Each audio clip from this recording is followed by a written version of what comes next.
Os nossos parlamentares da oposição foram, quer dizer, estão indo, né? Hoje, a Bruxelas. Já estão lá, né? Em Bruxelas para denunciar a perseguição política no Brasil, a matéria aqui do nosso querido Luiz Batistella. No ano passado, eles foram para Washington, né, e foram recebidos pelos republicanos George Santos e Marjorie Greene. Então está lá Eduardo Bolsonaro, Geir Biakissis, e de acordo com a congressista, eles foram convidados a denunciar no Parlamento Europeu.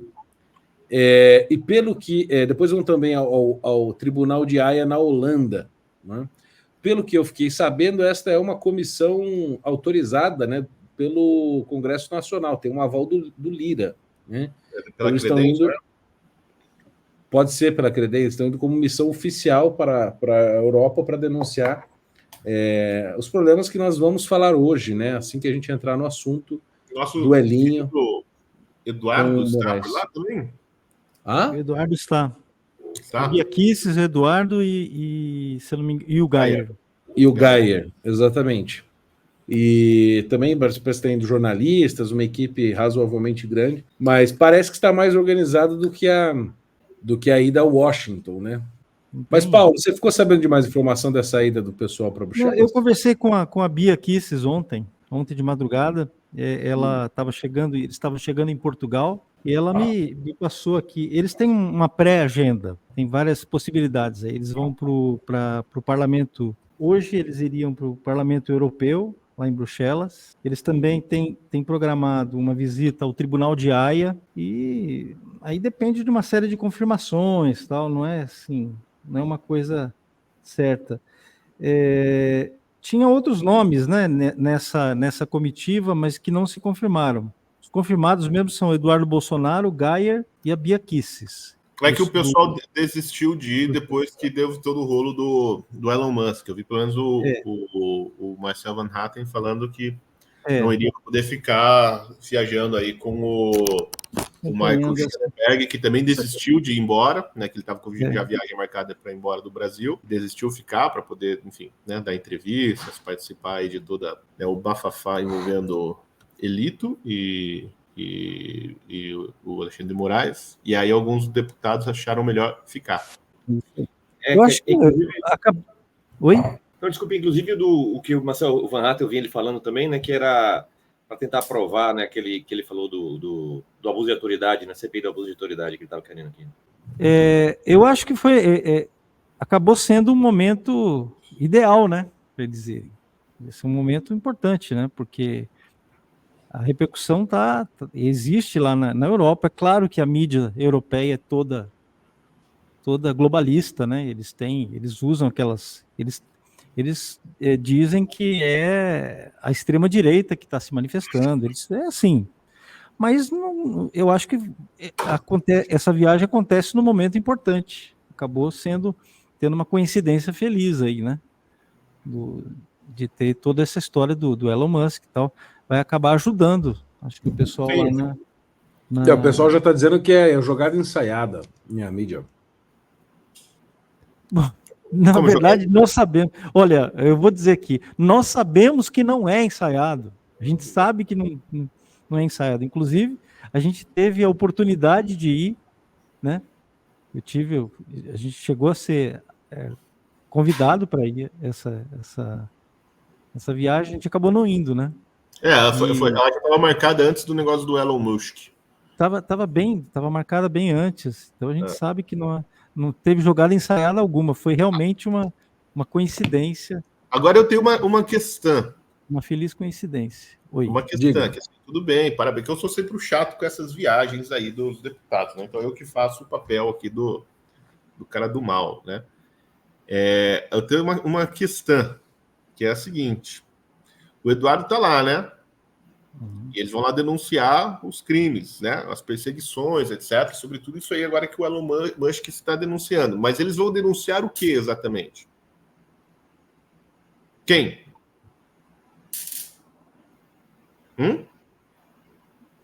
O Alexandre de Moraes, certo? Ou não? Imagino que sim, né? Não sei. Que é o assunto, é o Trending Topics. Né? Mas ontem, o irmão do Eduardo Bolsonaro, o senador Flávio Bolsonaro, estava lá naquele programa do governador de São Paulo, Roda Viva, dizendo que não, veja bem, né? Fazer o impeachment do Chandovsky não resolve nenhum problema. Assim, pode ser que não resolva todos os problemas, mas alguns resolve, né? Não, diz que vai piorar, né? Daí o bonde do briefing, tipo Flávio Ferronato da vida, já estão lá na internet falando que não é para caçar o Xandão, impeachment o Xandão, porque vai ficar muito pior, porque vai vir mais um cara do Lula. Né? E aí vai piorar muito a situação. Isso. Eu não sei para os caras que estão lá no 8 de janeiro, o que pode piorar para eles, né? Que pegaram 17 anos de cadeia. Mas eu acho que quem faz esse tipo de análise aí, de pensar só que vai vir um petista, é que não entende que, assim, tendo um impeachment de um ministro, os outros já vão ter uma reação diferente, né? É isso que a pessoa não está entendendo, né? Mesmo que bote um outro Dino lá, ele vai fazer a mesma coisa que Moraes faz, é esse que é o ponto, né? Não, e assim, e tirando um senador, um ministro, muda tudo, né? Quer dizer, o Senado ganha um outro poder, né? O Senado não fica mais naquela posição de balançar a cabeça para o novo. Na verdade, assim, saindo, se um ministro for impeachmentado, quem vai colocar o próximo ministro vai ser o próprio Senado. Uhum. Não. E provavelmente vai ser um cara do Centrovski. Não. Quer dizer, isso tudo se alguma coisa acontecer, né? Mas o muito provável tem que que justificar a fala de merda do Flávio Bolsonaro ontem no Roda Viva. Né? Meu Deus. Então, olha, o Space Briefing lá do Twitter já está nessa. Não, se tirar o Xandão vai ficar muito pior. Gente, o que pode ser... você imagina o Bernardo, em Roma, os cristãos sendo perseguidos, falando, não, gente, mas calma aí também, não é assim, imagina se caiu o Nero, vai ser muito pior, porque vai vir alguém pior que ele. Gente, a questão é a seguinte, justiça ela tem de ser feita. O que vai acontecer depois não interessa. Entendeu? Isso aí é outra batalha. Isso Exato, aí é um vício. Isso é um vício mental chamado consequencialismo. Isso. O sujeito deixa de fazer alguma coisa, porque veja bem, olha, deixa de fazer alguma coisa que é necessária, é evidente. Hoje o professor Augusto Zimmermann, eu indico isso para todos vocês, professor Augusto Zimmermann, que é um jurista, um escritor brasileiro, ele publicou hoje, a gente publicou a tradução do artigo do Augusto Zimmermann no Brasil Sem Medo hoje. O título do artigo é O Ministro do Fim do Mundo. O Ministro do Fim do Mundo. Abusos de Alexandre de Moraes repercutem no plano internacional. Esse é o título do artigo. É o Ministro do Fim do Mundo. Os caras não têm a capacidade de saber o que o Alexandre de Moraes representa hoje, né? Tudo que ele está fazendo, porque lá no artigo está tudo escrito, desde o começo, tudo que ele fez, desde os tempos em que ele era advogado de uma certa cooperativa aí, né? Que vocês sabem qual é. Advogado criminalista. Desde os tempos de secretário de Segurança de São Paulo, que ele foi. Estão lá todos os abusos que ele cometeu. Estão lá todos os abusos. Não é de agora, né? O Michel Temer estava lá no Fórum da Liberdade esses dias. Será que perguntaram? Eu não sei. Pode ser que alguém tenha perguntado. Pode ser que o Marcel Van Hatten, que estava lá, tenha perguntado. Não sei. Perguntaram para ele o que ele acha do indicado dele para o Supremo Tribunal Federal. O que ele acha dos abusos que esse sujeito está cometendo contra o Brasil, de todo o mal que esse cara está fazendo para o Brasil.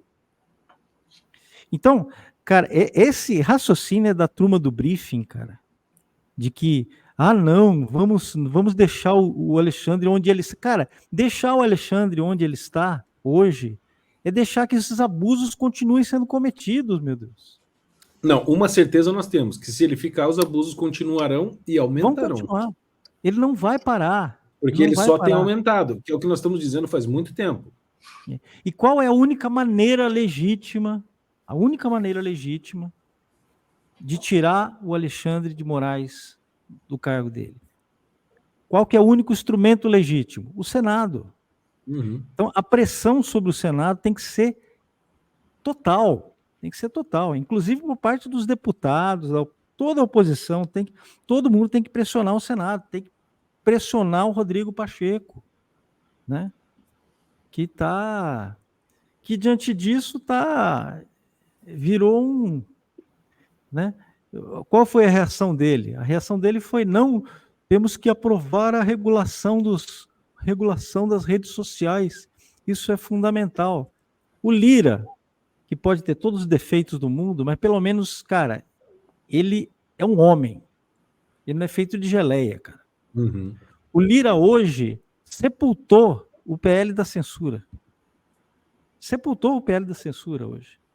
Falou, não dá mais. Mas vai tentar criar outro, né? Vai fazer um grupo de trabalho agora que vai apresentar. Entende? É outra coisa.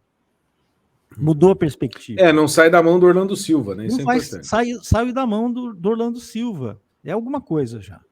Né? Quer dizer, uma resposta. Agora, se fosse o consequencialista, ia falar: não pode combater esse projeto, porque, né, vai que vem outro pior. Então, é uma. Tira essa faca da minha barriga. Não tira, não, que vai que ele coloca uma espada. É o vício. É verdade. É um vício mental, cara. É um vício mental de gente que só tem olhar para política imediata. O cara não tem um olhar. Não tem senso moral. Não tem um senso moral, poxa. Vejam o que o cara está fazendo. Qual é a atitude moral que você precisa tomar agora? Olha, desculpa. Pode falar. O Victor Frankl já dizia o seguinte: o que dá sentido à vida é fazer aquilo que a sua consciência moral ordena naquela hora. Você tem que fazer aquilo. E hoje, cara, está mais do que evidente que é dever de todo brasileiro decente lutar pela saída do Alexandre de Moraes. Agora, eu queria comentar uma coisa, Briguei. Eu sei que a obrigação, né, legal realmente é do Senado.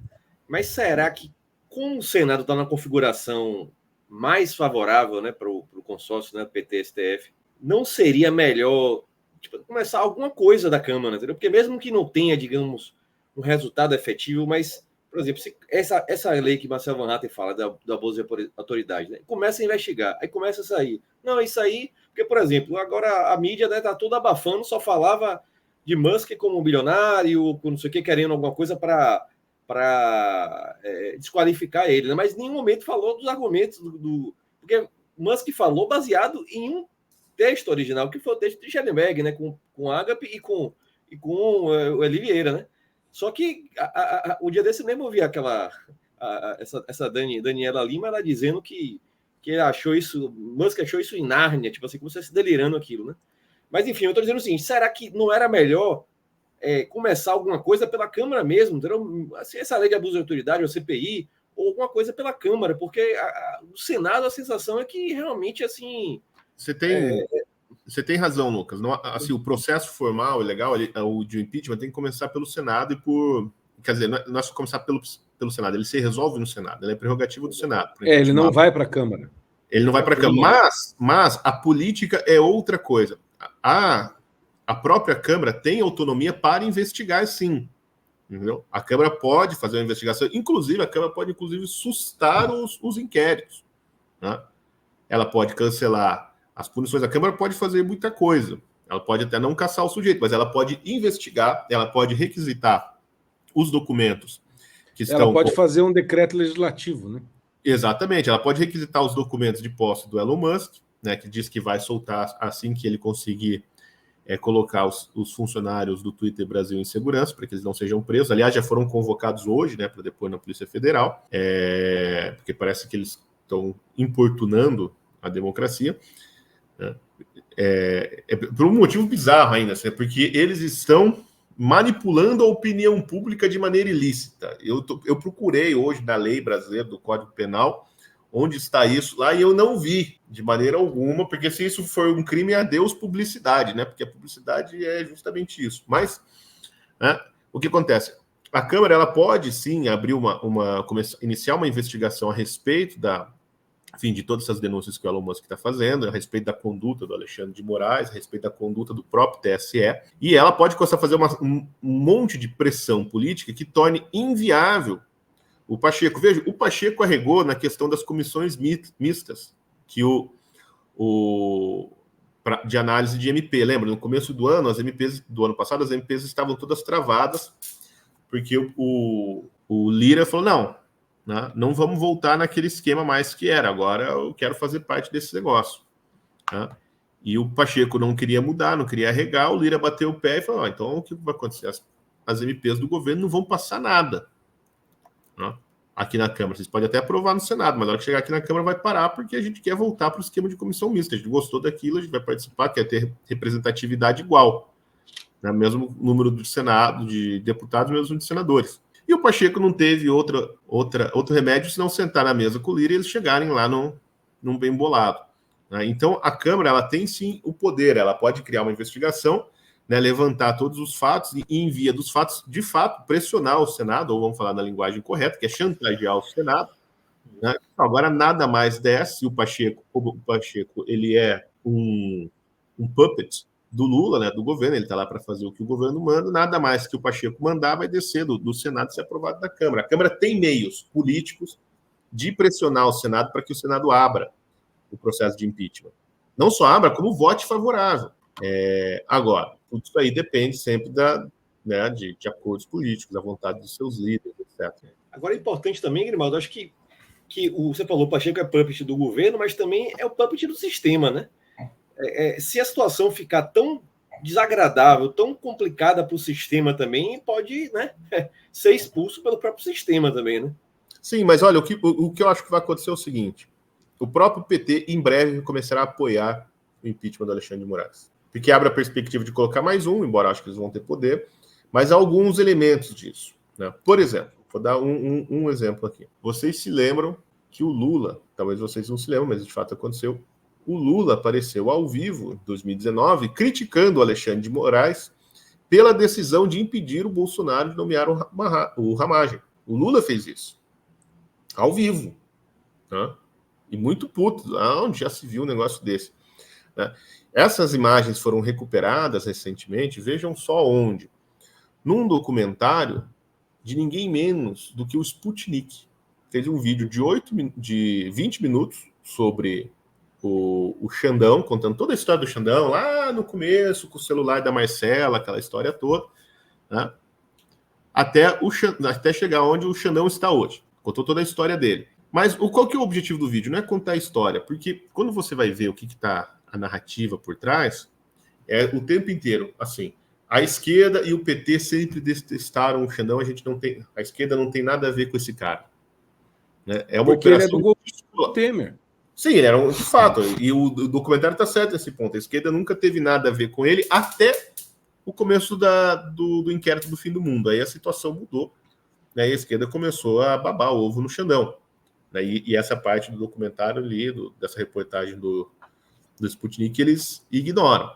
Né? Mas tá lá, mas a tese dos caras é o que? Há o descolamento entre o namoro acabou. Né? E como, né, o Sputnik, bom, né, é de quem é, né, trabalha para quem trabalha, eu acho que essa é a tese que vai prevalecer dentro da esquerda, e em breve a esquerda vai começar a pedir a cabeça do Xandão também. O PCO já começou a cantar essa bola já. Mas o pessoal já está pedindo isso faz tempo, né?